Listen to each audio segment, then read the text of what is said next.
먼저 최재현 의원님 나오셔서 발언해 주시기 바랍니다. 사랑하는 익산 시민 여러분 안녕하십니까. 모현동 성악동을 지역구로 보건복지위원회에서 의정활동을 하고 있는 최재현 의원입니다.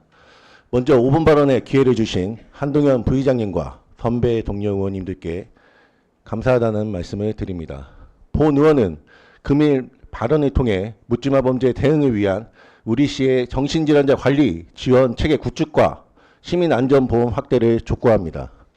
최근 연이어 발생한 묻지마 칼부림 사건이 일상을 바꿔놓았습니다. 불특정 다수를 대상으로 무차별 범죄, 즉 이성 동기 범죄가 때와 장소를 가리지 않고 발생하여 사회 안전망을 위협하고 있으며 이와 관련하여 정신질환이 원인으로 거론되고 있습니다. 분당 칼부림 사건이나 대전 교사 습격 사건 역시 조현성 인격장애, 우울증 등 정신질환을 가렸으나 치료를 거부하거나 중단한 후에 범죄를 저지른 사례입니다.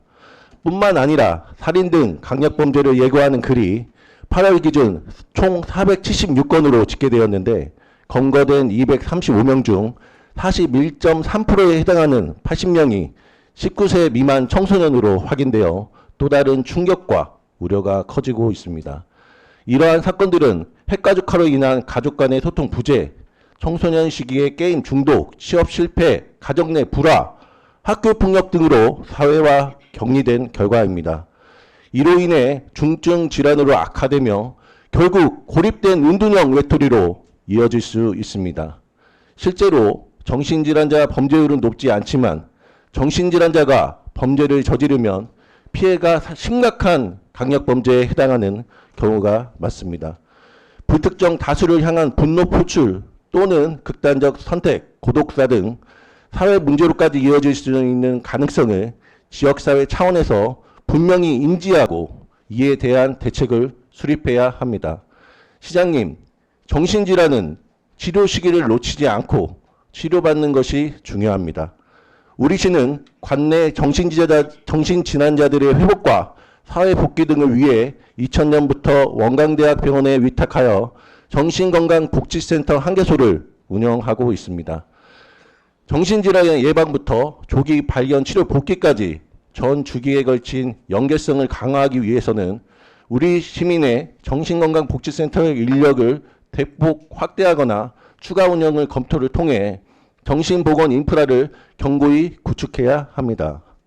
이러한 정신질환자 관리 지원 체계가 이상동기 범죄 예방책이라면 사후 대책도 강화해야 합니다. 갑작스러운 피해가 발생한다면 경황이 없을 우리 시민에게 가장 필요한 것은 바로 시민안전보험입니다. 우리 시에서는 일반 사고 발생 후에 지급받을 수 있는 사후 대응책으로 일반 상해로 인한 사망 및 후유장애에 대해서만 각각 500만 원 한도 내에서 보장을 받을 수 있습니다. 그러나 현재 우리 시에서는 의료비나 강력범죄에 대한 보장 항목이 없으며 보험금의 지급 여부는 보험사의 판단에 따라 결정되기 때문에 보장하고 있는 일반 상해로 인한 사망 및 후유장애에 대해서도 실제로 지급받지 못할 가능성이 있습니다. 남원시와 무주구는 응급치료 치료비, 수술비, 입원비 등을 각 100만 원 한도와 50만 원으로 보장하는 의료비 특약으로 즉각적인 지원이 가능합니다. 또한 순창구는 2020년부터 강력폭력 범죄상해 위로금 특별약관을 도입하여 최대 500만 원의 보상을 묻지마 폭행과 같은 피해를 입은 시민들에게 제공하고 있습니다. 이에 우리 시도 보다 높은 수준의 안전을 제공하기 위해 보장금액을 1천만 원으로 더 상향 조정하는 것과 함께 상해 의료비와 강력폭력 범죄 상해 위로금도 추가적으로 보험에서 보장해야 합니다. 또한 우리 시의 아동, 청소년, 노인, 여성을 위한 호신용품 대여, 호신술 교육 등의 치안약자 보호와 사건 발생 시 구조활동 수행 등의 지원 교육도 적극적으로 이루어져야 할 필요가 있습니다. 연이은 흉악범죄와 참사를 공적인 제도 안에서 시민의 안전을 지킬 수 있도록 익산시의 적극 행정을 촉구합니다. 이상으로 발언을 마치겠습니다. 경청해 주셔서 감사합니다.